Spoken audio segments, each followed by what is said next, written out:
Deputi, saya menjemput Yang Berhormat Menteri untuk menjawab.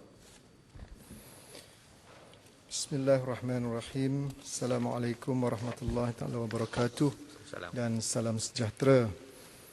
Yang Berhormat Datuk Pengerusi, pertama saya berdiri di sini untuk mengambil tanggungjawab bagi memberikan penjelasan kepada perkara-perkara yang dibangkitkan oleh Yang Berhormat Tebrau, Yang Berhormat Pontian, Yang Berhormat Jelun, Yang Berhormat Beaufort, Yang Berhormat Langkawi, Yang Berhormat Pasir Salak, Yang Berhormat Bangi, Pasir Putih, Yang Berhormat Bangi dan juga Yang Berhormat Sibuti.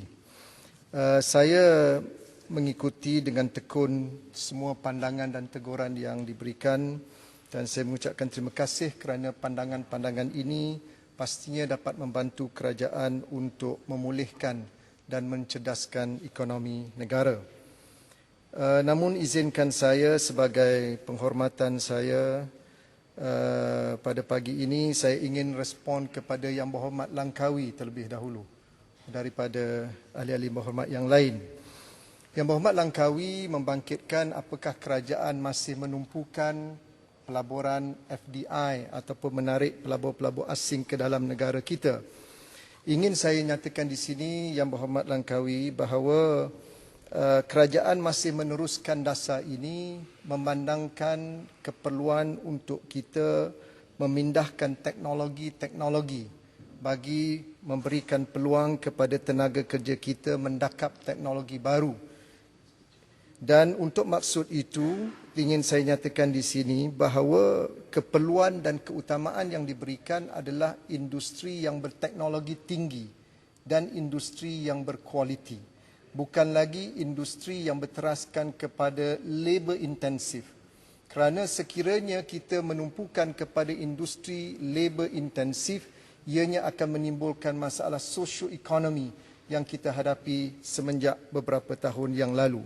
Untuk makluman Yang Berhormat Tun dari Langkawi, pada tempoh Januari hingga September 2020, pelaburan yang telah diluluskan dalam sektor perkilangan, perkhidmatan dan juga primary industries adalah berjumlah 109.8 bilion ringgit dan sektor perkilangan adalah penyumbang terbesar kepada nilai pelaburan yang diluluskan iaitu sebanyak 65.3 bilion ringgit.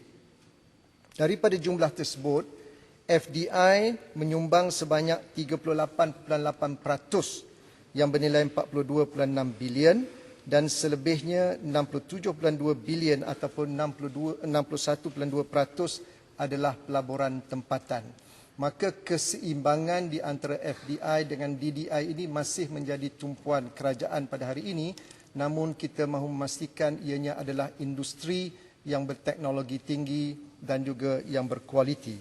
Untuk maksud itu, kerajaan telah mengambil keputusan untuk memastikan MITI diberikan peranan untuk memperkukuhkan lagi keupayaan pemain industri tempatan di dalam meningkatkan produktiviti dan kapasiti mereka dari segi pengeluaran dengan menggunakan kaedah pemodernan dan pengautomasian. Ini kerana penting yang saya nyatakan tadi supaya kita tidak mahu kebergantungan industri tempatan terhadap buruh asing. Yang Berhormat Langkawi juga telah memberikan pandangan bahawa sikap kerajaan terhadap pelabur-pelabur. Saya bersetuju dengan Yang Berhormat Langkawi, perkara ini memang sering dibangkitkan, tetapi untuk maklumat Yang Berhormat Langkawi, pada ketika ini memang MITI sedang berusaha sedaya upaya kita untuk menarik pelabur-pelabur asing dan juga tempatan dengan memperkenalkan beberapa inisiatif baru. Pertama, yang saya telah nyatakan sebelum ini, kita telah membentuk Project Acceleration and Coordination Unit ataupun PACU bagi memudah cara urusan dengan pelbagai agensi yang berkaitan dan menyegerakan pelaksanaan. Daripada 740 projek pengilangan yang diluluskan bagi tempoh Januari hingga September 2020, 210 projek difasilitasi melalui PACU. Yang keduanya, kita telah menubuhkan One Stop Center untuk memudah cara urusan kemasukan pelawat-pelawat perniagaan ataupun expatriate, khususnya dalam tempoh PKP dan juga PKPB ini. Untuk makluman Yang Berhormat Langkawi, sehingga 2 Disember 2020, Jawatankuasa OSC telah menilai sebanyak 2,777 permohonan pelawat perniagaan jangka panjang, di mana 2,635 permohonan telah pun diluluskan. Kerana kita nak facilitate the CEOs ataupun C-suite ini datang ke Malaysia, menilai pelaburan mereka dan menjadikan Malaysia sebagai hub pelaburan. Yang ketiga, kita juga telah memperkenalkan lesen pengilang secara fast track melalui platform digital ataupun e-manufacturing license untuk industri dalam tempoh 2 hari bekerja sahaja. Izinkan saya memberikan data di sini. Dalam tempoh Julai hingga November 2020, sebanyak 353 projek telah diluluskan melalui e-manufacturing license dengan pelaburan bernilai 22.8 bilion ringgit, dan kelulusan ini terdiri daripada 59.4 pelaburan asing dan 40.6% pelaburan tempatan. Ada satu lagi kaedah yang juga dibangkitkan oleh Yang Berhormat Bangi tadi, iaitu tentang National Committee on Investments ataupun NCI. Pentadbiran baru hari ini hanya menumpukan kepada NCI 2. NCI 1 akan dikekalkan dengan Menteri Keuangan, dan NCI yang ada pada hari ini adalah sebagai jawatankuasa pelulus pelaburan tunggal yang bermesyuarat setiap minggu untuk maklumat Yang Berhormat Bangi, di mana semua penilaian dan kelulusan pakej pelaburan berkaitan insentif cukai dan geran di peringkat nasional dipusatkan.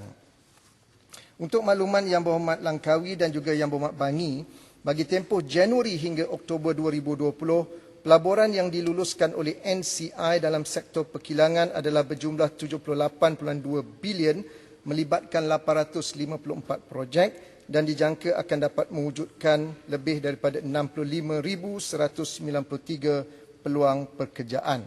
Daripada jumlah tersebut, pelaburan langsung asing menyumbang sebanyak 62.2% yang bernilai 47.1 bilion ringgit.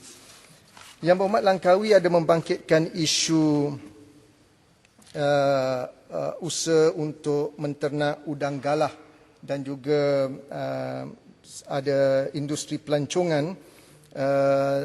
Ini saya akan rujuk kepada kementerian yang berkaitan untuk memastikan mengapa ada kelewatan dalam kelulusan yang dimaksudkan oleh Yang Berhormat Langkawi. Tentang cukai rokok dan tembakau, itu adalah di bawah bidang kuasa Kementerian Keuangan dan saya akan rujuk kepada mereka. Saya juga ingin respon kepada beberapa perkara yang dibangkitkan oleh Ahli Yang Berhormat. Pertamanya ialah tentang prestasi perdagangan dan juga pelaburan negara. Saya kira kita mengambil maklum bahawa cabaran yang kita hadapi pada hari ini dan juga ketidaktentuan ekonomi global yang dicetuskan oleh pandemik COVID-19.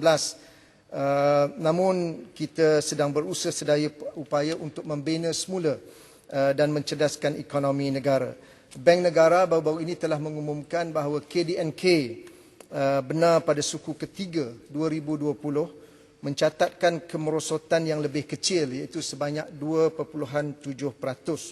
Dan kalau kita bandingkan dengan suku tahun kedua, penguncupan kadar KDNK pada suku ketiga tahun ini jauh lebih kecil berbanding dengan negatif 17.1%. Bagi saya dan kementerian, ini mencerminkan kegiatan ekonomi yang semakin meningkat dan juga berkembang. Dan pemulihan ekonomi ini juga disumbangkan oleh beberapa faktor yang lain. Pertama, oleh kerana pelaksanaan 4 pakej rangsangan ekonomi yang berjumlah 305 bilion ringgit. Yang keduanya, pembukaan sektor ekonomi sepenuhnya yang turut merancakkan semula aktiviti perniagaan dan pelaburan. Dan yang ketiga, permintaan luaran yang meningkat lebih baik ekoran daripada pembukaan semula ekonomi negara-negara dagang Malaysia. Untuk makluman Dewan Yang Mulia ini, prestasi perdagangan negara juga meningkat pada suku ketiga tahun ini, di mana jumlah perdagangan, ekspor dan juga import merekodkan pertumbuhan masing-masing sebanyak 17.3%, 24% dan 9.6% berbanding dengan suku kedua tahun 2020. Dan lebihan dagangan pula melonjak 118.6%. Pendekatan kerajaan yang cuba sedaya upaya untuk mengimbangi lives and livelihoods juga telah mengukuhkan keyakinan pelabur-pelabur sama ada pelabur asing ataupun pelabur tempatan. Dan ini dizahirkan melalui peningkatan pelaburan yang diluluskan sebanyak 110.4% dalam pelbagai sektor ekonomi, iaitu daripada 22.1 bilion ringgit pada suku tahun kedua kepada 46.5 bilion ringgit pada suku tahun yang ketiga. Yang Berhormat Datuk Pengerusi, saya juga ingin respon kepada Yang Berhormat Jelun tentang penurunan mendadak di bawah butiran pengukuhan perdagangan antarabangsa dan juga hubungan serantau. Untuk maklumat Yang Berhormat Jelun, perbezaan sebanyak 299 juta adalah disebabkan oleh pengurangan peruntukan bagi persidangan APEC 2020 yang telah diperuntukkan sebanyak 300 juta ringgit pada tahun 2020, dan saya akan perincikan sebagai respon kepada beberapa ahli-ahli yang berhormat tentang persidangan APEC yang telah pun berjaya dilaksanakan. Yang Berhormat Jelun juga ada membangkitkan isu grant pembangunan pasaran ataupun market development grant dan juga dana ekspor perkhidmatan. Untuk makluman Yang Berhormat, pertambahan peruntukan MDG daripada 20 juta kepada 26 Tuaran. Penjelasan. Tentang, pasal APEC tadi. Nanti APEC saya kata saya akan sentuh secara terperinci selepas ini. Tadi saya just nak maklumkan mengapa ada pengurangan dari segi butiran perdagangan antarabangsa sebanyak lebih kurang 300 Penjelasan juta. pindik saja, Yang Berhormat. Pindik saja. Ya. Yang Berhormat ada nyatakan yang peruntukan telah diberikan peruntukan sebanyak 300 juta untuk tahun 2020. Tetapi dalam belanjawan ini tidak dinyatakan adanya peruntukan yang diletakkan di situ, kosong untuk tahun ini. Tapi Yang Berhormat mengatakan ada 300 juta peruntukan untuk tahun ini. Kenapa tidak letakkan dalam penyata anggaran pembelanjaan untuk tahun ini? Sebab itu saya kata saya akan maklumkan secara terperinci tentang tajuk APEC selepas ini. Yang Berhormat, ya. Yang Berhormat Menteri, Yang Berhormat, APEC boleh sikit. Yang Berhormat Menteri, saya baca berkaitan dengan bajet waktu kerajaan Pakatan Harapan dulu. Bajet telah dibentakkan untuk sebanyak 350 juta dan pembelanjaan 20 juta untuk 2019, 300 juta untuk 2020, 30 juta untuk 2021 kerana ada komitmen-komitmen yang terakhir. Saya nak tanya kepada Menteri, apakah ada sebarang penjimatan dalam usaha melaksanakan untuk tahun 2020 ni memandangkan segala format penganjuran ini secara fizikal dan maya. Jadi kalau ada, saya nak Yang Berhormat menjelaskan kepada Dewan Yang Mulia ini berapa banyakkah yang telah dijimatkan daripada belanjawan yang dihasilkan oleh Kerajaan Pakatan Harapan sebanyak 350 juta dan banyak manakah yang telah diguna pakai oleh Kerajaan Perikatan Nasional pada hari ini. Terima kasih. terima kasih Yang Berhormat Baling. Saya akan maklumkan kepada Yang Berhormat dalam subjek matter yang berkenaan selepas ini. Saya nak sentuh juga tentang matrade kerana ramai ahli-ahli yang berhormat telah menyentuh isu matrade. Bagi mempromosi dan terus memperkukuhkan ekspor negara, program promosi ekspor produk dan perkhidmatan tempatan akan terus dilaksanakan pada tahun 2021 oleh matrade dengan peruntukan 58 juta ringgit. Dan ini meliputi grant dan program bagi membantu IKS melaksanakan aktiviti promosi ekspor seperti penyertaan dalam pameran di peringkat antarabangsa dan juga penyenaraian produk dalam platform e-dagang rentas sempadan. Dan usaha ini penting, kita ingin meneruskan momentum perdagangan yang dicatatkan pada suku ketiga tahun ini hasil daripada pembukaan semula ekonomi rakan dagangan utama Malaysia dan juga kerana faktor-faktor yang lain seperti permintaan peningkatan permintaan luar, pemulihan rantaian penawaran global dan kenaikan permintaan terhadap produk sarung tangan getah, besi dan keluli. Yang Berhormat Datuk Pengerusi, saya juga ingin menyentuh satu perkara yang telah dibangkitkan oleh beberapa ahli yang berhormat, iaitu tentang persidangan APEC. Untuk makluman ahli-ahli yang berhormat, berdasarkan buku anggaran perbelanjaan Persekutuan 2021 yang telah dibentangkan, dana sebanyak 25 juta ringgit akan diperuntukkan untuk menampung kos persidangan APEC 2020 yang meliputi emolument yang perlu dibayar dan kos operasi bagi tahun 2021 berjumlah 5.02 juta ringgit. Kontrak penjenamaan pula telah berkuat kuasa mulai November 2019 dan hanya akan berakhir pada Januari 2021, di mana terdapat baki yang perlu dibayar berjumlah 16.2 juta ringgit daripada jumlah keseluruhan kontrak bernilai 49.5 juta ringgit.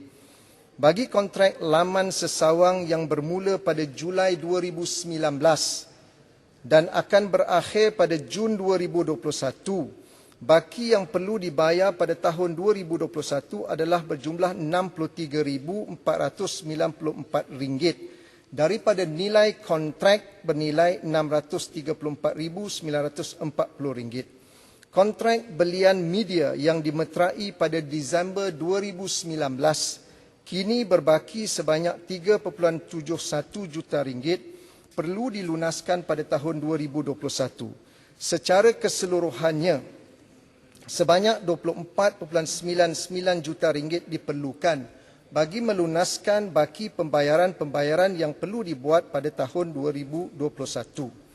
Sehubungan itu, peruntukan pada tahun 2021 adalah amat diperlukan untuk melunaskan tanggungan-tanggungan kontrak penganjuran APEC 2020 yang kebanyakan akan berakhir pada tahun 2021. Seperti peruntukan yang saya nyatakan tadi. Saya juga ingin menyatakan di sini, untuk makluman Dewan Yang Mulia ini, Kerajaan Pakatan Harapan sebenarnya telah meluluskan sebanyak RM635 juta pada Oktober 2018. Ini surat kelulusan daripada Kementerian Keuangan. Nego ke? Sebanyak RM635 juta. Namun, pada Julai 2019, saya tak ada masalah. Tolong bagi laluan kepada Menteri untuk menjawab. Kerana soalan telah ditanya. Simpang Renggam kalau nak tanya bangun, tak payah nak jolok orang lain.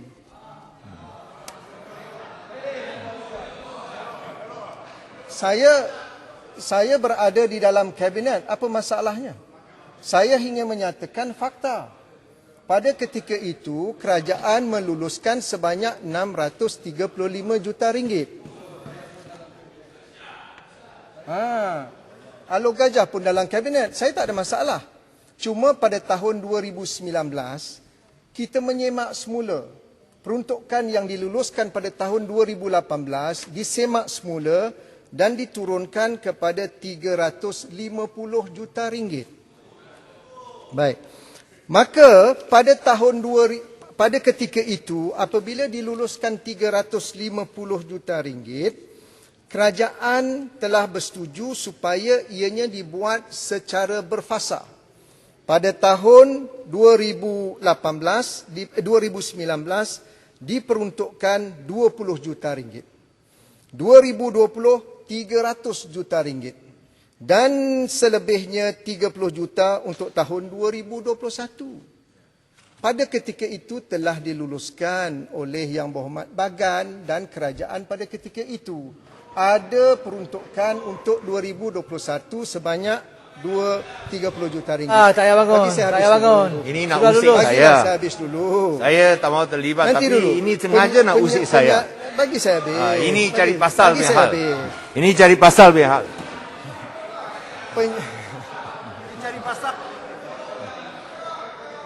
Saya nak terangkan penyaluran awal tahun 2019 adalah bagi membiayai kerja-kerja persediaan awal. Manakala penyaluran pagi tahun 2020 adalah untuk menampung penganjuran sebenar persidangan APEC sepanjang tahun. Mesyuarat APEC ini bukan hanya pada 20 November. Itu dipanggil AELM, APEC Economic Leaders Meeting. Hanya 1 hari, tetapi persidangan APEC selama 1 tahun yang bermula di Langkawi pada bulan Disember 2019. Jawab Langkawi. Sehingga sidang, jangan marah Langkawi. Bagus kita anjurkan di Langkawi. Sehingga hari ini, untuk maklumat Yang Berhormat Bagan dan Yang Berhormat Tuaran, kita telah adakan 146 mesyuarat yang melibatkan pegawai-pegawai kanan, yang melibatkan menteri-menteri ekonomi, yang melibatkan menteri-menteri keuangan, yang melibatkan banyak kementerian yang lain. Minta jalan. Dan melibatkan 146 mesyuarat. Minta jalan. Baik. Minta jalan lah. Kemudian untuk tahun 2021, sekejap, saya bagi. Untuk tahun 2021, ianya adalah untuk menampung pembayaran akhir segala komitmen-komitmen dalam perjanjian.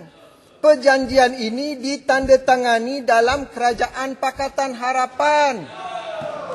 Saya hanya menyambung tugas untuk menjayakan APEC 2020. Mengapa saya dibebankan dengan tanggungjawab perkara seperti ini? Sepatutnya Yang Berhormat Tuaran boleh tanya Yang Berhormat Penampang daripada satu negeri, daripada satu kapal. Dia yang bertanggungjawab menandatangani perjanjian ini. Namun, Yang Berhormat Bagan, pada tahun 2020, kita menghadapi COVID-19. Kita tahu kita tidak boleh bermesyuarat secara maya. Kita tidak boleh mesyuarat secara fizikal. Maka setelah kita teliti, kita perlu adakan mesyuarat ini kerana mesyuarat APEC 2020 ini penting atas 2 pertimbangan. Pertama, sudah 2 tahun berturut-turut pemimpin-pemimpin ekonomi APEC gagal mengeluarkan deklarasi bersama. Yang Berhormat Langkawi ketika menghadiri APEC di Papua New Guinea, pemimpin-pemimpin ekonomi APEC gagal mengeluarkan kenyataan bersama ataupun joint declaration kerana ada dispute akibat trade war between America and China. Maka tidak ada permuafakatan. Pada tahun lepas oleh kerana pembatalan di saat-saat akhir di Chile, maka tidak ada kenyataan bersama. Maka Malaysia tahun ini telah berjaya menghimpunkan 21 pemimpin-pemimpin dunia untuk mengeluarkan deklarasi bersama. Itu yang pertama. Yang kedua, pentingnya APEC 2020 kerana Bogo Goals tamat pada tahun ini. Maka 21 ekonomi APEC memerlukan satu hala tuju baru, visi baru. Dan kesemua 21 pemimpin dunia bersetuju visi untuk 20 tahun yang akan datang dinamakan Putrajaya Vision 2040. Ini yang dibangkitkan oleh Pasir Putih tadi. Apakah kesan kepada visi ini? Kesannya setiap tahun, mulai tahun hadapan di New Zealand hingga tahun 2020, sidang APEC akan dilihat mempamerkan Putrajaya Vision 2040. Maka kita perlu laksanakan walaupun buat secara maya. Maka setelah saya bincang dengan pegawai, kita teliti, kita nak lakukan penjimatan daripada 300 juta yang Bagan luluskan untuk 2020, kementerian telah menjimatkan sebanyak yang ditanya oleh Baling, kita jimatkan 233.4 juta ringgit. Yang Berhormat Datuk Pengerusi, 233.4 juta ringgit MITI serahkan balik kepada Kementerian Keuangan kerana Kementerian Keuangan perlukan dana yang besar untuk pakej rangsangan ekonomi membantu rakyat di bawah yang terkesan akibat COVID-19. Maka selebihnya hanya 66.6 juta ringgit yang kita gunakan. Saya nak sebut satu persatu. Pertama, penyaluran kepada kementerian-kementerian berjumlah 13 juta ringgit. Kementerian Keuangan 7 juta untuk melaksanakan APEC di peringkat kementerian. Kementerian Pelancongan Seni dan Budaya 4.1 juta ringgit. Kementerian Dalam Negeri 2 juta ringgit. Manakala baki sebanyak 53.5 juta ringgit dibelanjakan bagi penganjuran persidangan APEC di pelbagai peringkat termasuk mesyuarat peringkat menteri yang berkaitan dengan sektor perdagangan, kesihatan, keuangan, wanita, perusahaan kecil dan sederhana, keselamatan makanan serta mesyuarat pegawai kanan yang bermula seawal Disember 2019 di Pulau Langkawi. Sebagai kemuncak APEC, Malaysia telah berjaya menganjurkan mesyuarat menteri-menteri APEC dan mesyuarat pemimpin-pemimpin ekonomi APEC baru-baru ini pada 20 November yang dipengusikan oleh Yang Amat Berhormat Perdana Menteri. Seperti yang saya nyatakan tadi, secara keseluruhannya sebanyak 146 mesyuarat dan program berkaitan di pelbagai peringkat telah diadakan sepanjang tahun penganjuran APEC 2020 dan akhirnya pada 20 November 2020 Malaysia dijulang sebagai negara yang berjaya mengadakan sidang APEC pada tahun ini. Yang berhormat Datuk Pengerusi, Minta jalan. Ya, terima kasih. Yang berhormat Bagan. Adakah Yang Berhormat daripada Gombak setuju bahawa rasa bahawa peruntukan yang diberikan oleh Kerajaan Pakatan Harapan, iaitu pada asalnya yang dipohon 635 juta, kemudian dikurangkan kepada 350 juta ringgit, adakah itu sesuatu yang salah? Lebih-lebih lagi apabila kita jalankan itu stringent scrutiny dengan izin, yang 350 juta ini seperti yang Berhormat Gombak pun maklum adalah untuk menambah baik dan juga memastikan infrastruktur fiskal khususnya di Putrajaya Convention Center yang akan jadi pusat atau tempat bermesyuarat sidang kemuncak APEC ini. Dan kebanyakannya untuk memastikan ia memenuhi taraf antarabangsa selain daripada sistem komunikasi dan juga penyiaran. Dan oleh kerana tidak ada mesyuarat secara fizikal, maka ia harus dikurangkan. Dan di sini kita semua tahu bahawa apabila APEC dijalankan, mesyuarat akan dijalankan secara berkala sepanjang tahun. Bulan Mac, kalau kita ikut jadual yang ditetapkan, bulan Mac, bulan Julai, bulan Oktober, sebelum ada sidang kemuncak APEC. Dan ini makan perbelanjaan seperti mana yang dinyatakan. So di sini saya tidak lihat apabila peruntukan dikurangkan, apakah masalahnya? Dan yang jadi masalah sekarang ialah apabila ia dijalankan secara maya, means is done online. Mengapa perlu ada perbelanjaan yang begitu besar? Online ialah sesuatu yang agak murah. Dan saya ingin tanya, adakah Yang Berhormat sedia untuk perkara ini disiasat baik oleh PAC ataupun oleh Jawatan Audit untuk memastikan bahawa perbelanjaan baik 66 juta ataupun 25 juta untuk tahun depan, ia adalah dibuat secara accountable dan tulus. Kerana suka untuk dipercayai satu mesyuarat secara maya, maka perbelanjaan yang begitu besar. Siasat terowong. Siasat terowong. Anda usik saya. Mengapa anda usik saya? Bila usik saya kena jawab. Siasat Kerana terowong. ini melibatkan Kementerian Kewangan yang kita kurangkan. Pakatan Harapan tak tahan. 350 juta, save 200 lebih Bila juta. kita kurangkan, apa masalahnya? Yang berhormat Bagan bahawa Dan ini tak ada fizikal. Sepatutnya kami kita tidak jimat pernah- lagi lebih daripada apa yang Terima kasih, dinyatakan Yang oleh Yang Berhormat Gombak. Terima kasih YB. Silakan Yang Berhormat Menteri. 2 minit ya. Okey, terima kasih Datuk Pengerusi. Yang Berhormat Bagan, saya dah nyatakan tadi, saya, Yang Berhormat Alor Gajah dan mungkin beberapa yang lain memang sebahagian daripada kerajaan pada ketika itu. Kami tidak pertikaikan penurunan daripada 635 juta kepada 350 juta, kami tidak pertikaikan. Pada ketika itu, yang pertikaikan tuaran. Yang pertikaikan, nantilah dulu. Tadi anda bila yang tunjuk berhormat kepada bangun, saya dengar. Sekarang anda yang berilah tunjuk kepada peluang saya. kepada Baik, saya. sekarang anda cakap Bagilah tidak Menteri benar. jawab dulu. Anda cakap Yang Berhormat. Yang Berhormat Bagan. yang bertikaikan, bolehkah PAC, bolehkah Ya. audit pastikan perbelanjaan 2021 Yang Berhormat Bagan. itu adalah munasabah. Itu Yang Berhormat saja. Bagan. Terima kasih. Yang Berhormat Menteri sila jawab dan Itu tugas PAC. hormatkan dia. Mikrofon. Yang berpertikaikan tuaran. Yang pertikaikan bangi. Saya tak pertikaikan, tetapi kalau yang berhormat rujuk surat Pontian juga mempertikaikan, bukan saja sebelah Pon- sini. Mereka Pon- kat sana pun mempertikaikan. Pontian tidak pertikai, Pontian minta penjelasan. Itu bezanya. Saya juga minta penjelasan. Minta penjelasan tu sama lah macam pertikaian, Gombak. Ini sekolah Melayu mana ni? Ada beza. Pertikai ke, minta Tolong. keterangan ke. Yang Berhormat semua.